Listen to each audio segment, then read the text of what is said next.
From Montgomery to Hill, Greene County and Perry, it's Portia taking on the Blackbelt, and she ain't scared. Marengo County, something county, Will, Cops, and Barber. Interviewing everybody, sister, brothers, and mamas. It's Portia. So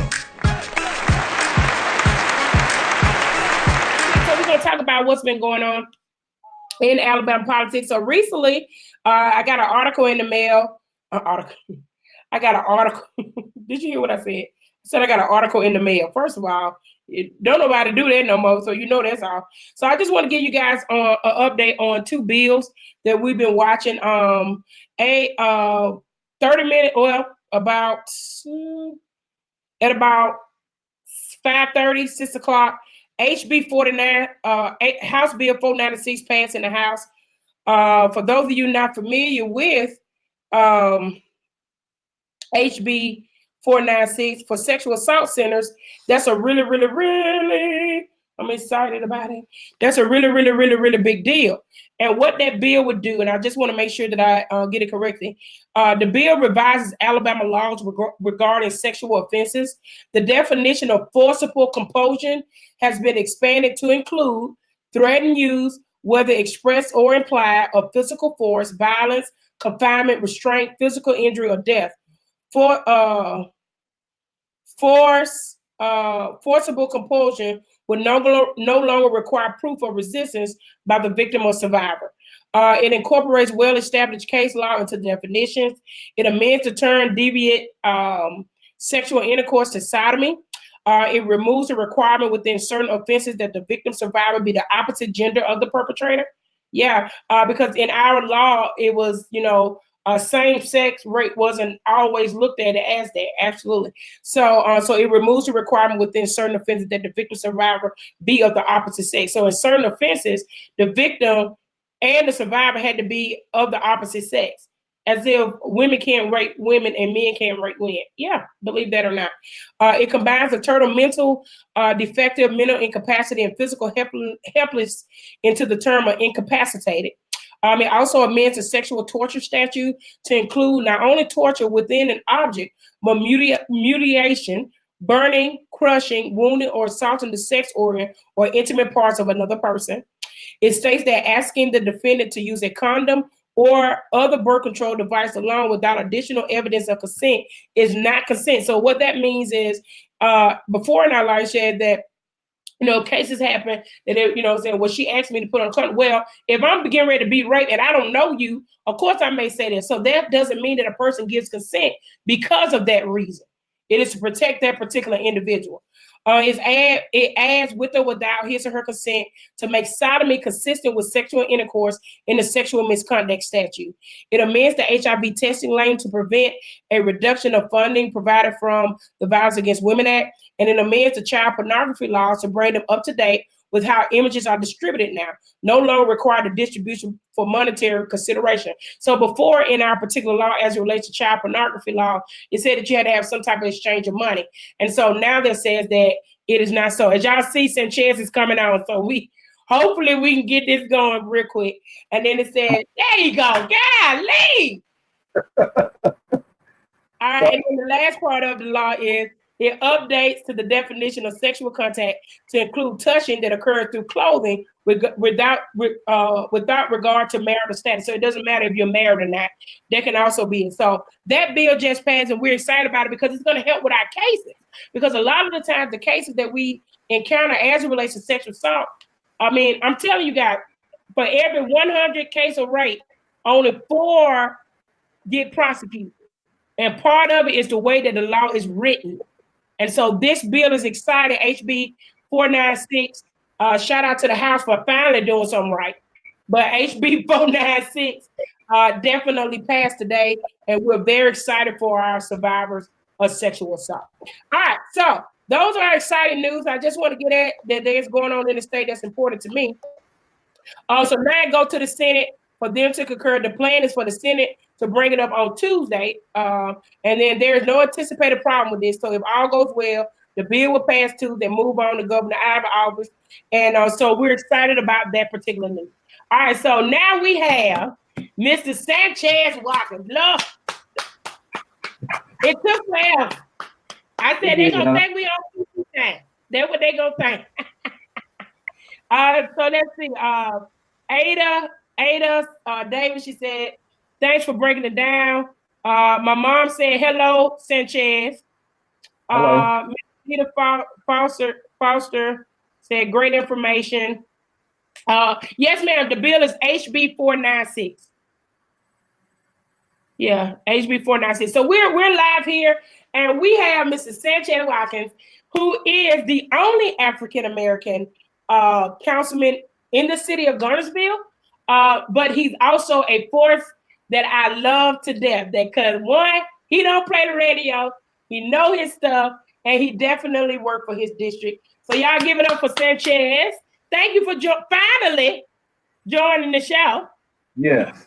Sorry about all that. No, it's all good. It's all good. So we appreciate you being on the show and coming on here tonight. So Sanchez, tell us about yourself. Well, I was born and raised here in Guntersville, Alabama. Mm-hmm. Not only am I the only African American elected official in Guntersville, but I'm the only one in Marshall County. Are you serious? Yes, I am the I only did not know that until tonight. elected official in Marshall County. Wow. I'm also a state delegate. I won 2 elections. I was a state delegate for House District 27, Okay. Democratic side. And I have one daughter. Her name is Jaden. She's a Hey, sophomore. Jaden. I have a fiance. Her name is Jennifer. She has 3 kids. And Hey, Jennifer. help with her nephew. His name's Benjamin. But other than that, I was born and raised in Guntersville. Went there, graduated high school there in '97. Graduated from Gadsden State in 2000 and Sneed in 2010 and 2012. Do everybody in Marshall and DeKalb County go to Sneed? I think that's a rule here. You got to go to Sneed before you go out to the world. Go ahead. I'm planning on going back to school, getting my bachelor's, but I hadn't decided where yet. Okay. All right, so you got a couple hellos. Yvonne Walker says hello. And Carol Johnson Hortsman, she said, thank you for keeping us updated, my friend. Mm-hmm. All right. So let's get right to it. So tell us why, okay, now that I know this is going to change this question that I have for you. Okay, I'm trying to see why is it still on here. Okay. When did you decide that now is the time for me to run for office? What pushed you to run and what pushed you to that point? It was, well, I go ahead and tell you something I was going to plan on doing. Mm-hmm. I was going to run in 2012, but something come up. I had to have a major surgery. Okay. And I wasn't. So I had to wait to 2016. Mm-hmm. Some things were going on around the city that I, had issue with. And just being born there and growing up there, I always wanted to be a part of the political process, the decision process of how our city was ran and, how we get things coming into the city progress, but not just my district, but for the whole city. Okay. And 2016 came up and I was like, now's my time. A lot of people came to me. They wanted me to run. They've been telling me to run. They've always said, you're going to be mayor or something one day. So I guess I was born with it. I don't know. So that's basically how it was. All right. So when you were thinking about those particular things, since you've been in there since 2016, what are some of the things that you have accomplished that you saw that wasn't happening, that since you've been in office that you've even tried to tackle that still may be concerned for the people that you represent? Oh, wow. I've seen a lot as far as the citywide. Mm-hmm. Working with the mayor, the mayor is doing a great job working with the whole. Dollar. Yes. Yeah. He's a progressive and visionist, looking for bigger things for our city. We passed a 1% sales tax increase, which we've been the lowest in this area for the longest. We were able to pay, yep. And everyone else is either 9%, 10%, or 9.5%. And we've done that to split part of it with our school because our schools need improvement. This is going to help our schools out and hopefully get us a new high school. We have started a major road paving and infrastructure project in the city that we are paving all of our city streets. We are keeping the lights up and keep the city looking beautiful, keep the trash picked up. You know, hopefully when people come in and see it, you know, they want to maybe move here or bring their business here. Um, we have started a big rec project with our recreation department. We are going to invest at least 7 to 10 million upgrading it. The ball fields, we're going to add ball fields. We're going to add a new basketball courts, upgrade our pool systems, Wow. upgrade soccer fields, upgrade just a lot of upgrading. It's time for a lot of changes. Everybody around us is making some changes, so it's time for Guntersville to catch up with it. All right, so I hear you guys got a big project coming up. That is supposed to be on the lake. For those of you who are not familiar, if you ever get a chance, look up Guntersville Lake. It's a beautiful, beautiful lake. And you know, when I came, now I'm just gonna tell you something. When I came, people were like, "Yeah, they could be doing," and I'm like, "Well, I'm over here and I'm looking. It look good to me. Now, what more you want?" You know. But you guys have a bigger vision for what's already. I mean, you guys got a beach over there. You got. I mean, the park is beautiful. We did our duathlon over there, and I got a chance to see parts of the park that not just by riding by, but actually physically walking in it and looking at it. It looks good to me, but you guys see something else. And what is that you're seeing? We're just seeing Uh-oh. I think he done froze up. I'll read some comments until he come back. Miss Anita Larkin. Oh, Miss Larkin, okay, Portia, I'm going to have to inform my listener on 105.65. I'm the person. Okay, well, nice to meet you, Miss Foster. Thank you. Ada Davis. Yes, ma'am. Don't forget to share this video. You can share. Go Parson. No, she had to say something about Sneeze State. He froze, y'all, so hopefully he'll come on back.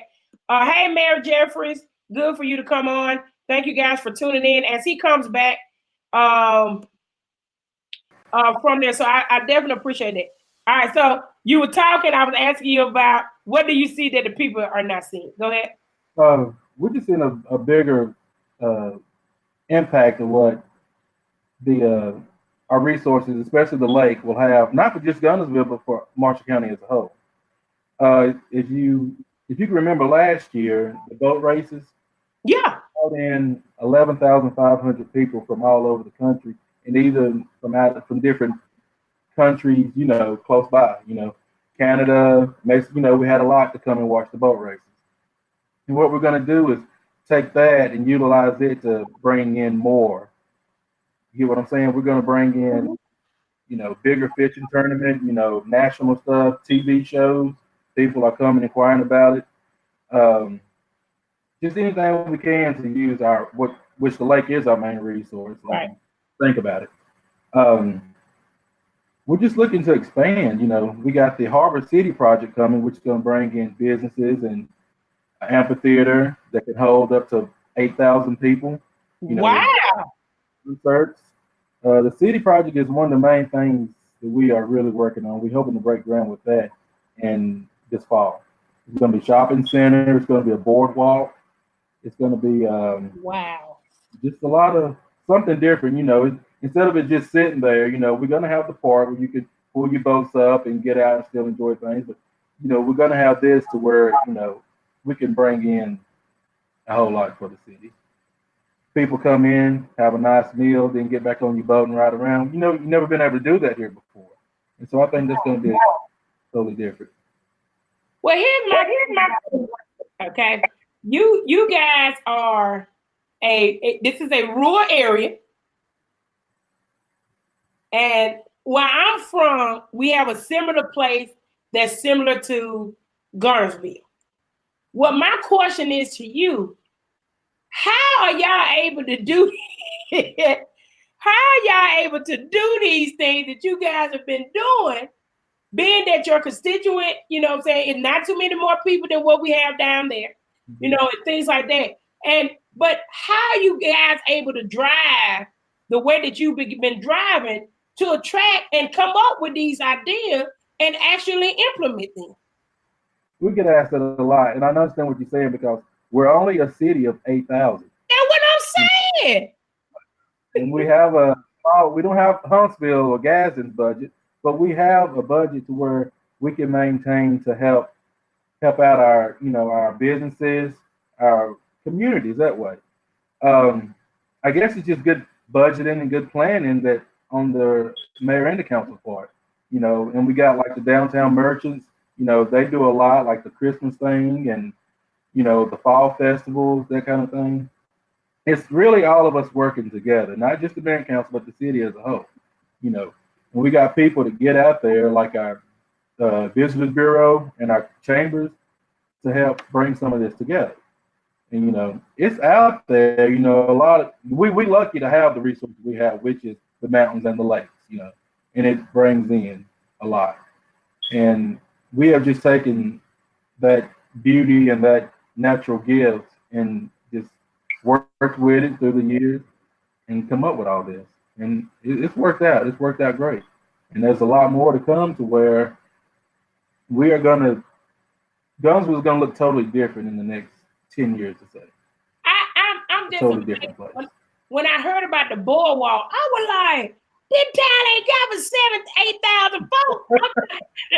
I'm like, oh my goodness. Like, and then I heard you guys got this bass tournament. They be having what, $500,000 prizes and all this stuff. So you're getting the people here, but you see something bigger. So let's talk about within your district. When I first moved up here, and I'm outspoken. You already knew that from the time you met me.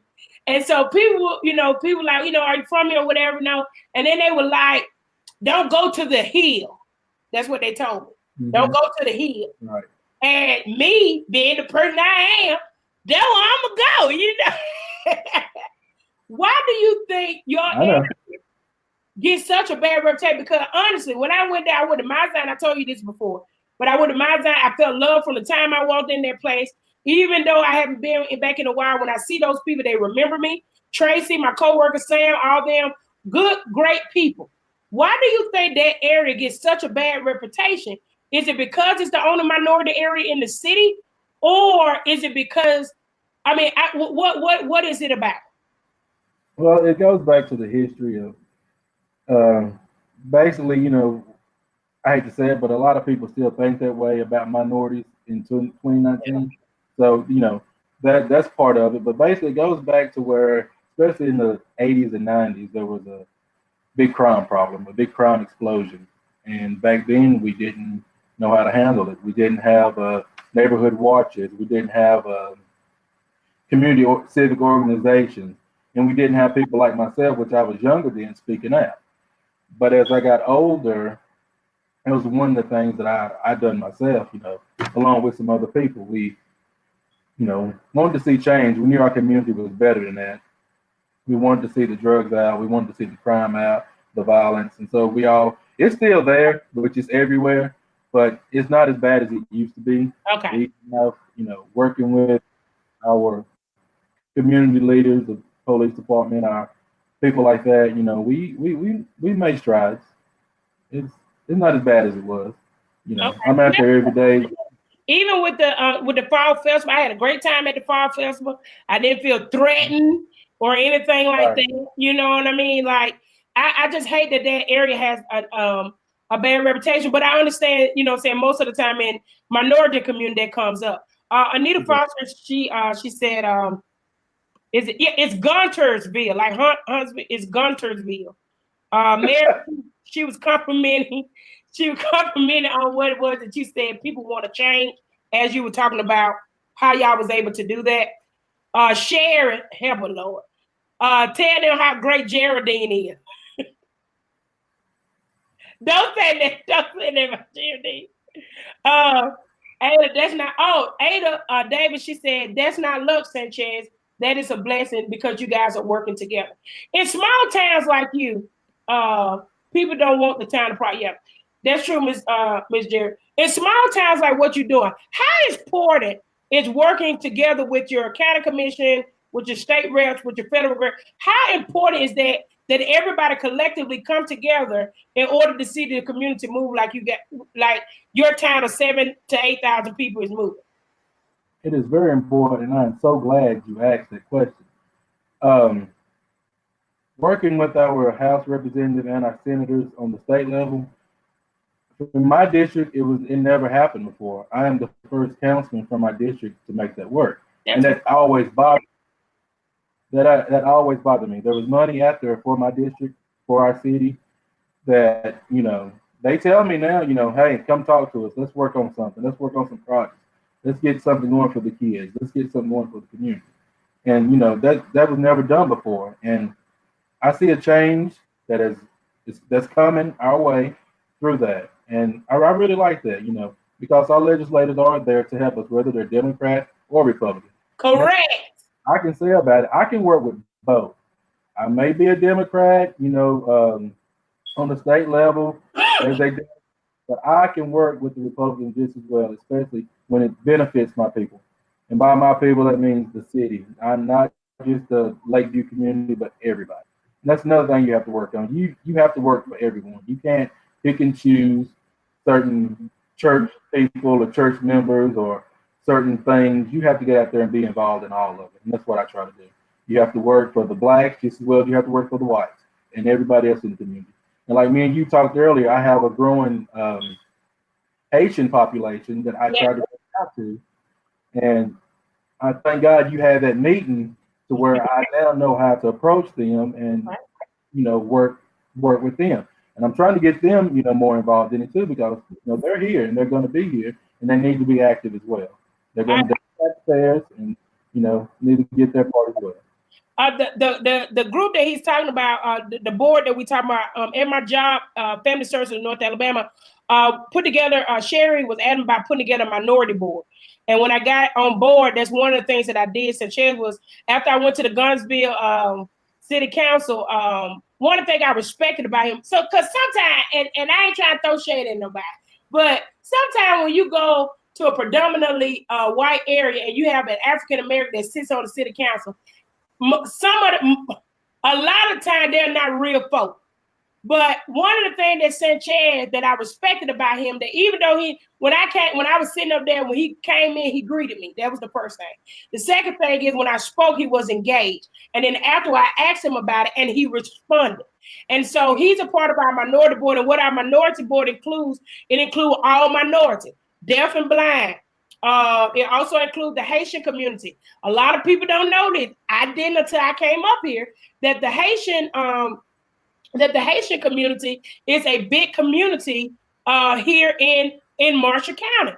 Also, the Latino community is a big population in Marshall County. And I always tell people that, it's Caucasian here, Latino, Haitian, blacks, and in that order. And now we know that we have West Africans that are here populating in this area. Yeah, this is a melting pot up here, but it is a secret.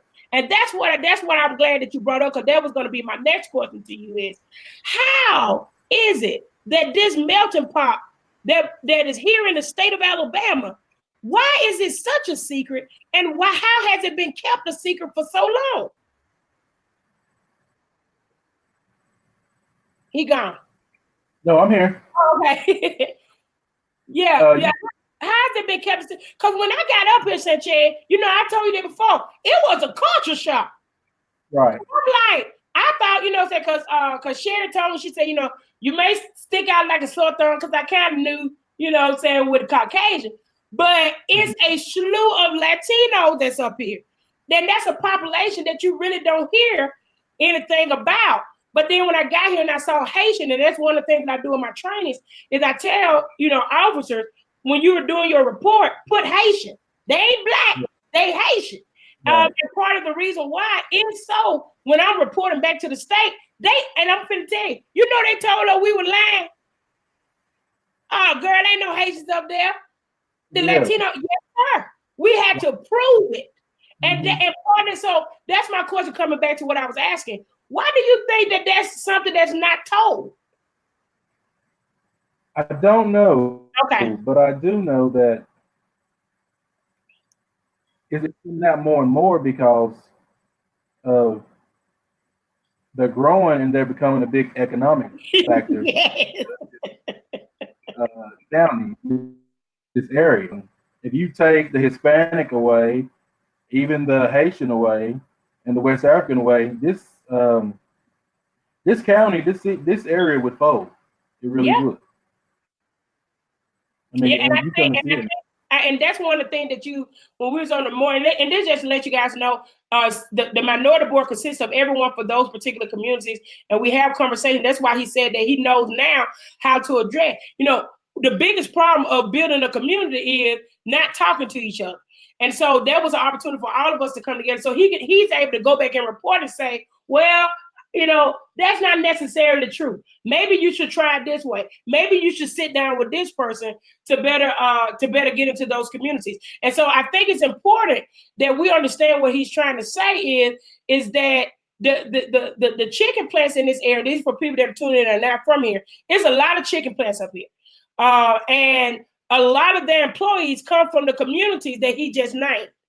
And so it's important to understand the importance of those particular communities as it relates to the economic status of the county, so they can continue to do the things that they're doing. So I think that, and I'm glad that that was one of the things that you said that I respect, that came from that meeting, was the fact that, now we understand it, and now I know how to reach out so we can better serve, because they don't really have a voice and wasn't really sure how to articulate their voice. And I think you opened up that door for them to be able to do that. Well, go I can ahead. say this. It may be a secret now, but we got some that are up and coming that's going to do some great things around here. That's going to put their communities on the map for this state. Yeah, I got some young want to be, they want to get into politics and other areas like that. So we got some up and coming. The parents are coming here, and the parents are just learning, and don't understand everything. But now that they're here, they're graduating from high school, they're going to colleges, and all that stuff, or even into the workforce. So therefore, they will be heard. All right, now what do you say to people? And we're gonna end up wrapping up. So you guys go ahead and throw your questions in that you have for Sanchez. What do you say to people that say, I ain't gonna get into politics? Politics, they gonna do what they want to do anyway. What do you say to those people? I say to them, you are informed to be or not. Every decision they made is gonna affect you in some kind of way. If you are a taxpayer, the money that you are spending on the goods or services and the taxes that go to the city or state are gonna affect you in some kind of way. Where you live, the electricity you pay, the gas, your bills, your property tax, all that good stuff, gas tax, all that good stuff, it's gonna affect you.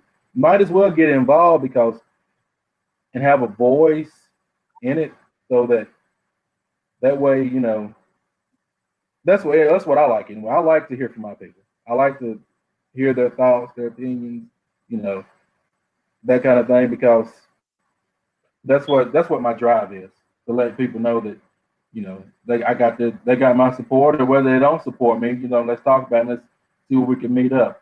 Since I've been in office, I've been told that any decision made to where we come out to where I don't get what I want, they don't get what they want, is a good thing, because that way we took some and we gave some from each other. Yeah. But I say get involved, and I say that to everyone. You don't always have to come to the council meeting and talk or whatever, but you can email me, you can email them. Just stay informed, because we got a lot of misinformation out there. Yes. Causes a lot of problems. But I say to anybody, get active. It makes a difference. All right, one more thing I want you to talk about, and I thought it was pretty good. You could move to the Blackbelt, and start some stuff up down there in the Blackbelt, so they can get some real work done, since you learned all this stuff. But what are your thoughts? Oh, go ahead. If one more hospital closes down there, I'm probably gonna be down there, because I've been very upset about some things. Oh yes. And part of it is not tackling. You can't, my biggest problem, and this that period across the board. You can't wait till something happen and then want to jump on. One thing why the Republicans continue to Well, my mom said, let him be, Portia. One thing about the reason why they stay ahead is because they playing. I keep telling you. When Obama won, they ain't like that Obama won. They knew he was gonna be in there for 4 years, 8 years, or whatever. What did they do? They said, we know he's gonna be elected twice. So let's take over to stop him from doing what he want to do. So they took over the whole United States. Every state they took over. So you can't tell me, including federal government. So you can't tell me that wasn't strategic. Whereas when you have leadership that waited till something happened, you're gonna wait till a hospital closed instead of being proactive. Now you're gonna be reactive after it's done, and it's gonna be too late. So absolutely, it tears me up inside because I look at this area. You guys got a Marshall County, South and North. You got 2 hospitals in the same county. Like, come on, dude. And it's on the same stretch of road. 431. I'm just being honest about it. I mean, this place, and it's so, and this is why I try to continue to tell people where I'm from. It's raw. These are not big cities with skyscrapers. And I just don't understand how y'all able to do it up here and we can't do it at home. I just don't get it. But I'm sorry, I just, it makes me upset. Okay, I want you to talk about real quick about the safe zone y'all just did. You posted it the other day, and I thought it was really unique. And I was telling my mom told me to calm down because it makes me so mad. But I wanted you to briefly talk about your new the safe trade thing that you guys did in the city. Can you tell them about that? Yeah. Mom, this is the thing I was telling you about. Go ahead. What we got is we updated our police station. We added on to it, and it's right under our offices up at Town Hall. It's under the mayor's office. It used to be our water board and our electric board, but the mayor had a great idea of extending the police office there to where that parking lot can be seen with cameras. And what we did was took 2 parking spaces to where families can come and like exchange their kids. You have like a visitation thing. Mm-hmm. If the one parent is threatened, an officer can come out, or if something goes on, there's cameras there, and we keep it lit. There's lights out. You can see everything, and the camera is always on that 2 parking areas to where people can come if you want to come and exchange, like the selling they do on Facebook, where you can meet and someone robbing you, that kind of thing. You don't have to fear that. You can tap on the door, hit the intercom, have an officer come out and make your exchange, get your money and go, or get your product and go, or get your kids, put them in the car and go, that kind of thing. And it has taken off. I think we got over like 10,500 shares on that. Yeah.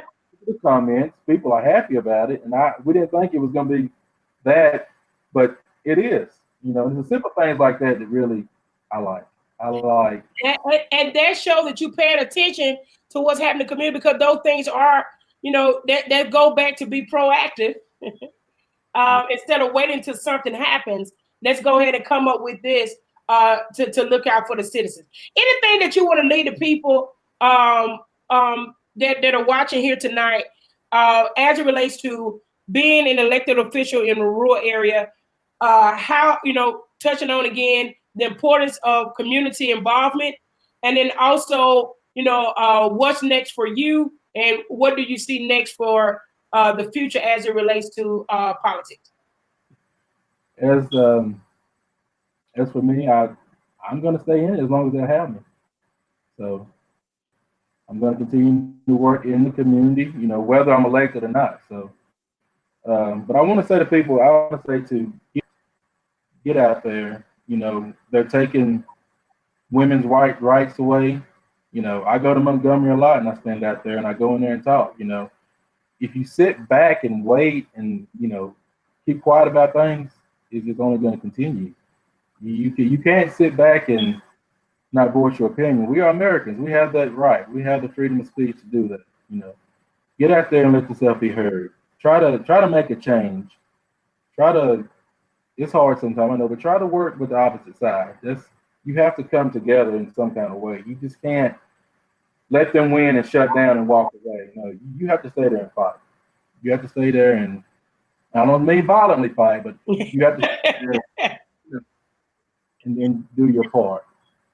How can people reach you? You can go to our website, GuntersvilleAlabama.org.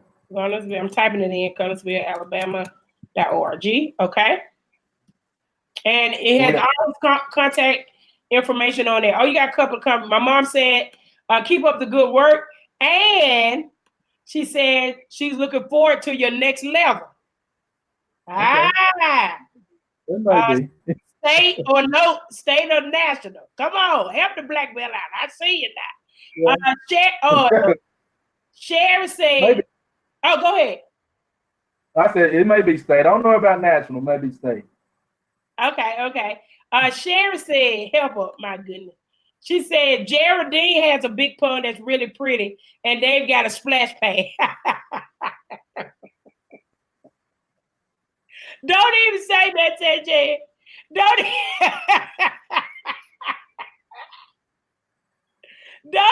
say that. I saw Sam had joined. I misspelled the URL. How did I do that? What is it? He said Guntersville. Oh, I'm sorry.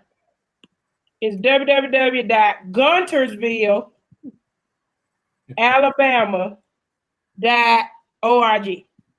All right, let's try that again. All right. So thank you so much, Sanchez, for coming. Even though we were late. Yes, and I apologize. I still think the show went good. You provided great information. Continue to do what you're doing. And Sam said, hey. Elizabeth Standard, she said, oh, that's me. Thanks, Portia. Oh, no problem.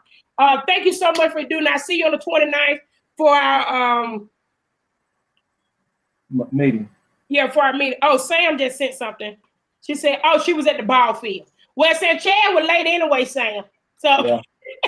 But it worked out. It was just a technical difficulty. So I appreciate you so much, Sanchez. Thank you, everybody else, for tuning in. Don't forget, next week, we got Dr. Gloria Stone Osbeck. She's a chiropractor, and she's coming to answer your chiropractic questions and let you know that it's not just when you get in an accident, okay? So thank you again, Sanchez, for tuning in. If you want to reach him and ask him questions as it relates to anything, he's a very real person, like I said, and he'll tell you out too. So don't come incorrect, okay? I noticed it was a little quiet tonight because they knew you'll get at him. But we appreciate you guys tuning in, and you have a good night. That's our logo, and thank y'all. Oh, let me see. Hold on, do it again. I take his name out. Oh, that's nice. They got shirts, and they weigh them to the council meeting. That's the other thing. Thank you so much, Bun. And to Bun, tell Bun to show this to the Chamber of Commerce in the city of Demopolis. Thank you so much. Appreciate you, Sanchez. You're welcome. Thank you. Anytime. All right. From Montgomery to Hill, Greene County and Perry, Portia taking on the Blackbelt.